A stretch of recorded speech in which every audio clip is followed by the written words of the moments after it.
Ils sont venus de Saint-Jean de Chrysostome, de Sainte Scolastique, de Saint-Louis de Gonzague, de Saint-Stanislas, de Beauharnois, de Sainte-Martine, de Saint-Benoît des Deux-Montagnes, de Saint-Timothée, de Vaudreuil, de Valleyfield, certains même du Minnesota et du Michigan. En quête d'un lopin de terre et d'un avenir pour leurs enfants, ils se sont déracinés du Québec pour s'enraciner dans l'Est ontarien.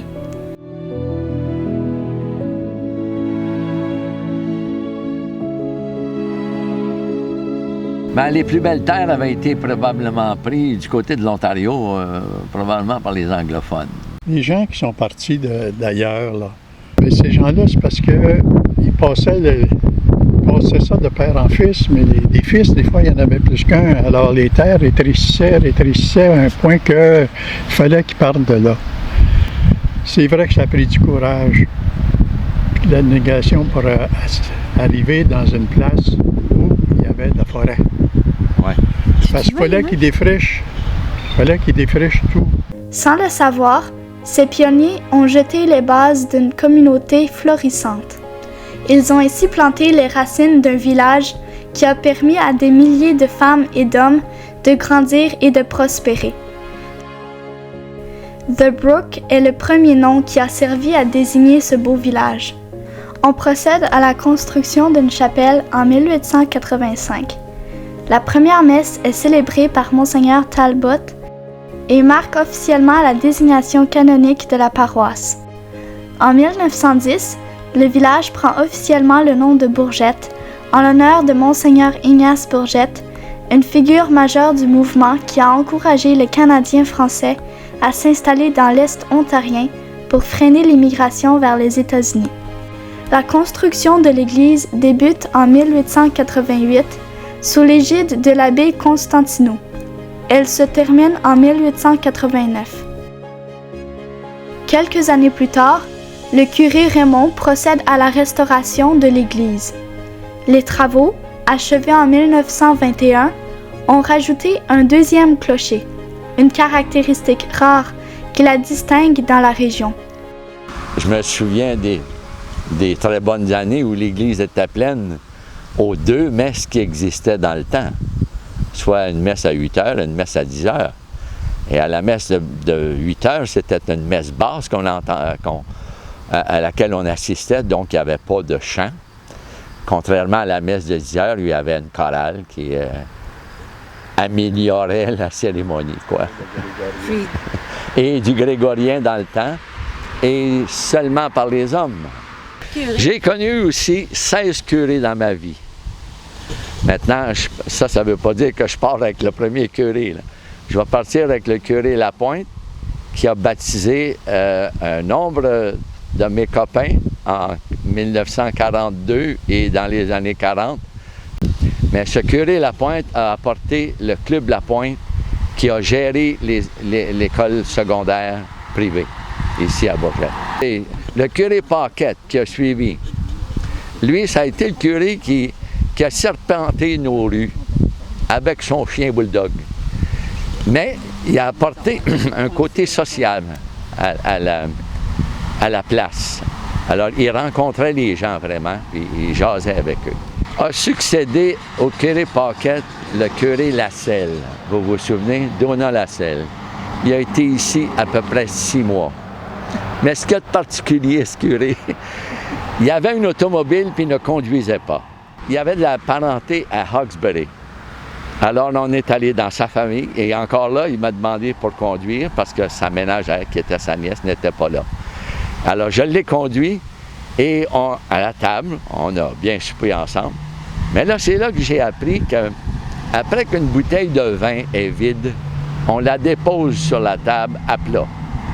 Alors, en me disant, une autre qui aura vu le curé avant de mourir. L'ancienne chapelle a rendu de grands services à la communauté, dont une école secondaire privée. Donc, on voulait ici, on avait des personnes qui avaient beaucoup de préoccupations au niveau de l'éducation. Donc, on le voulait en français. Donc, on a institué justement ces cours privés où on pouvait les donner en français. C'est qui étaient les enseignants, des religieux? Oui, c'était des religieuses. Je sais qu'il y a eu Sœur Albert de Marie. Nous autres, on a connu Sœur Rivet. Était payée très, très pauvrement. Là. Je ne sais pas ce qui était leur salaire. Les parents, je pense, payaient 10 $ par mois par enfant. L'ancienne chapelle a aussi servi de salle paroissiale, foisonnant d'activités de toutes sortes. Une salle de réunion, mais je me rappelle bien les petites vues moins, là, parce que moi, je restais en campagne. Oui, mais tu n'as pas alors, souvent je n'ai pas petites vues. Oh, non. Mais je me rappelle qu'on produisait les films de l'Office national du film pour l'école Sacré-Cœur. Toutes les semaines, on s'en venait là, on se faisait des petites chums. Mais c'était intéressant parce que on n'avait rien chez nous, les télévisions, ils ne marchaient pas dans ce temps-là, ça fait que ça marchait. Fait qu'on s'en venait voir les vues. Cette salle paroissiale me rappelle aussi, il y a eu des séances d'organiser par la paroisse ou par d'autres organismes. Par l'école aussi. Il ne faut pas oublier qu'elle a abrité aussi la bibliothèque. Ah ben oui. Avec Antonin Lalonde. Oui. Puis, oui. C'était son bijou, son hobby, pour ne pas dire sa passion. L'école Sacré-Cœur accueille ses premiers élèves en 1905. En raison du nombre croissant d'élèves, 2 classes sont rajoutées aux 4 classes d'origine en 1915. Mais l'école était reconnue pour être née par les sœurs. Les religieuses, il y avait la sœur supérieure, c'est elle qui s'occupait de diriger l'école. Et en même temps, je pense que c'est elle qui était la supérieure du couvent. Sœur Rose-Cécile, qui a passé 27 ans à Bourgette en première année. Alors, je pense qu'elle a passé toute la paroisse. Sœur Rose-Cécile, elle nous montrait faire de la couture.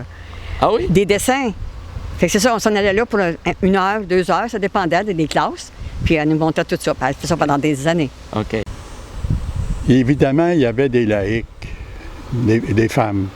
Mon père a enseigné ici à partir des années, fin des années 30, début 40. Alors, il faut dire qu'on a apprécié beaucoup ton père comme enseignant des travaux manuels. On a pratiqué justement des métiers connexes à ce qu'il nous avait enseigné, parce qu'il nous enseignait le dessin, il nous enseignait donc la planification d'un projet. On pouvait le faire en bois, on pouvait le faire en métal, il y avait de la soudure, il y avait de la forge. L'autobus, il passait chez nous, dans mon rang, mais rendu chez nous, il n'y avait plus le droit de m'embarquer. Alors moi, c'est moi qui marchais jusqu'au village. Mais l'hiver, mon père venait nous conduire avec des chiens attachés avec un traîneau, il nous emmenait. L'été, on marchait. Mais quand il y avait le chemin, c'était pas asphalté, là, c'était de la boue. Alors au printemps, là, on marchait là-dedans, là, on arrivait chez nous, là, on était pas mal sale.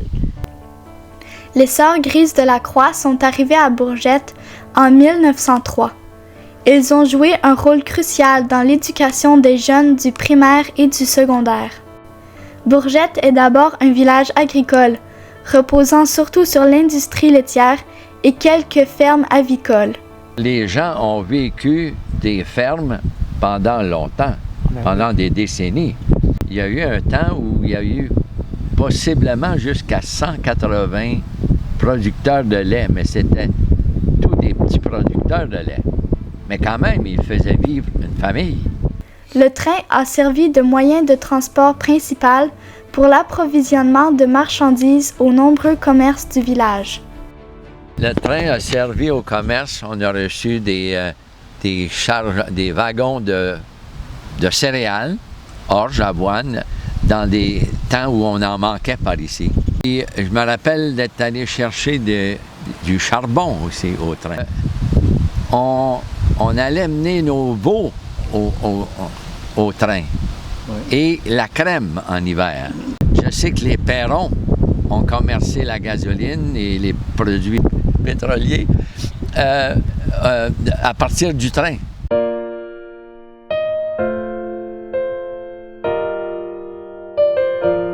Nous autres, ici à Bourgette, on a été choyés parce qu'on avait 4 magasins généraux. Mais il faut dire que dans le temps, c'était vraiment achat local. Puisqu'on se promenait surtout au moyen des chevaux, de carrioles puis de berlines, de coteurs en hiver. Alors, on trouvait de tout ce dont on avait besoin dans ces 4 magasins, y compris la nourriture pour adultes puis la nourriture pour animaux. Parmi les entreprises ayant émergé à Bourgette, on retrouve une briquerie dont les briques recouvrent encore nos maisons ancestrales. Profitant des sources d'eau salines du village, le couple Deneau-la-Victoire a fondé une compagnie d'embouteillage d'eau gazeuse. Le fils, Féréol Deneau, a succédé à ses parents dans la gestion de l'entreprise. Ça a été vendu à Réal Gagné, qui a continué à faire de la liqueur douce et de l'eau gazéifiée, mais qui portait le nom de Excel. À Bourgette, la vie ne se résume pas qu'au travail. Les habitants trouvent l'équilibre et le divertissement dans le sport et les loisirs, renforçant ainsi la vie communautaire.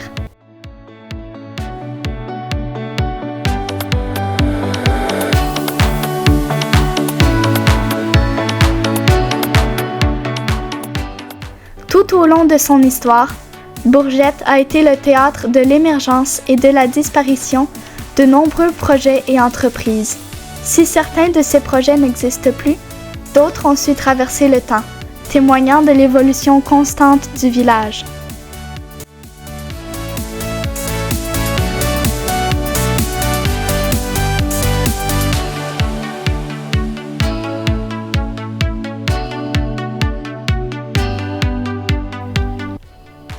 Le travail accompli par les familles pionnières est la base de notre fierté. On en est fiers, puis on veut en profiter également et le faire profiter aux autres. C'est une fierté de vivre dans un village qui a été fondé par du monde qui vient d'ici, parce que les générations, puis c'est quand même grand, que eux autres, leurs petits-enfants, ils doivent être tous fiers de vivre ici, de voir comment que ça a grandi, comment beau que c'est. Fait que oui, je trouve que c'est une belle fierté. Personnellement, je souhaite que Bourgette reste une petite communauté chaleureuse, avec des petits organismes, que tout le monde se connaît, puis en général, juste une belle communauté accueillante. Bourgette, c'est chez nous. Bourgette, c'est un sentiment d'appartenance, c'est d'être quelqu'un.